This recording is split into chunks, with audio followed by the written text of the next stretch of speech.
인생 후반부에 만족한 삶.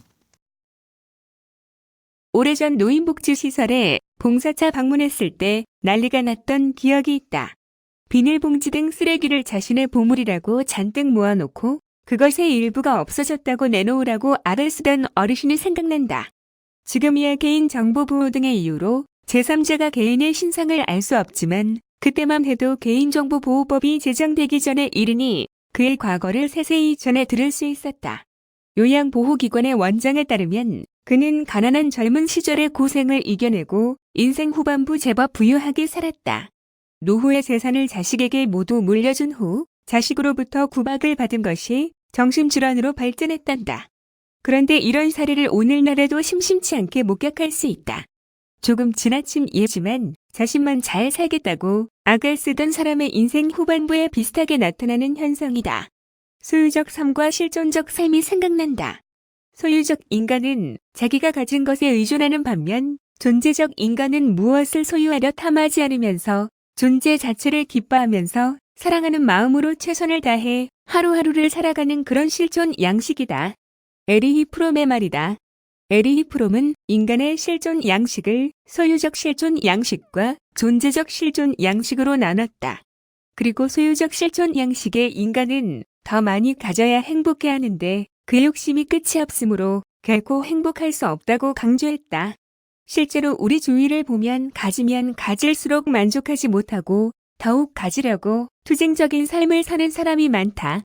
반면 이웃과 나누면서 자신의 존재 가치를 느끼며 만족하는 사람도 있다. 본성을 훈련과 교육, 느낌을 통해 승화시킨 삶의 자세를 유지한다. 자신이 가진 것만으로 삶을 만족하는 사람은 그가 사라지면 그의 존재 가치가 사라진다.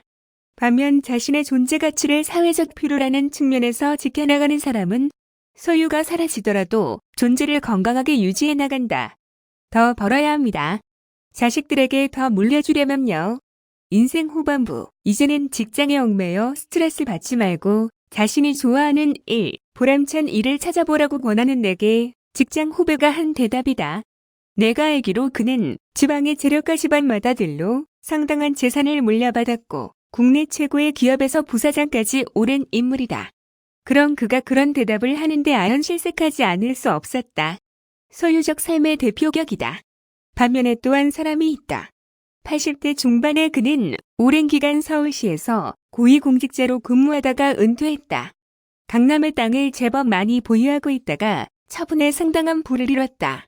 지금은 재산의 상당 부분을 지속해서 기부해 기부천사라는 이름으로 세상에 알려지기도 했다. 그는 항상 밝은 표정과 건강한 모습으로 함께 사는 사회의 전형으로 존경받고 있다. 실존적 존재의 삶을 사는 인물이다. 어떤 삶이 바람직하다거나 더 행복한 줄을 따지는 건 무의미할 수 있다. 행복과 보람은 상대적이라 여기기 때문이다. 그러나 자신의 삶을 되돌아보고 인생 후반부 진정 만족한 삶을 살아가는 계기로 삼을 필요는 있지 않을까? 세계 최대의 갑부 반열에 오른 록펠러는 55세의 불치병으로 1년 이상 살지 못한다는 사형 선고를 받았다. 마지막 검진을 위해 병원을 찾은 그의 눈에 주는 자가 받는 자보다 복이 있나니라는 성경의 글귀가 눈에 띄었다. 무심코 지나치려는데 입원 수속 창구가 시끄러워 눈을 돌리니 입원비를 내지 못하면 입원할 수 없다는 병원 측과 가난한 환자와의 승강이를 목격하게 된다. 제발 딸을 살려달라는 어머니의 눈물 어린 호소를 지켜볼 록펠러는 비서를 시켜 병원비를 지불하게 했다. 물론 누가 병원비를 지불했는지는 불문에 붙이고 얼마 후 자신이 도운 환자가 기적적으로 살아났다는 소식을 접한 순간의 기쁨을 록펠러는 자서전에서 이렇게 밝힌다. 나는 살면서 이렇게 행복한 삶이 있는지 몰랐습니다. 그 이후로 나는 나눔의 삶을 살기로 작정했습니다. 그 생각을 가진 이후로 놀랍게도 내 병이 사라졌습니다. 록펠러는 그 뒤로 98세까지 살며 기부와 봉사의 삶을 살게 된다. 후에 그는 이렇게 회고했다. 인생 전반기 55년은 쫓기며 살았지만 후반기 43년은 행복하게 살아노라고. 소유지향적 삶과 존재지향적 삶의 차이, 소유적 인간과 존재적 인간, 어느 것이 진정 행복한 삶인가를 말해주는 사례다. 록펠러는 그 이후 이런 유명한 말을 남겼다. 위대한 것으로 나아가기 위해 당장의 자신에게 좋은 것을 포기하는 걸 두려워하지 마라. 우리는 주위에서 소유를 위한 삶이 미친 악영향과 존재를 위한 삶이 남긴 향기로운 자취를 많이 들어 알고 있다.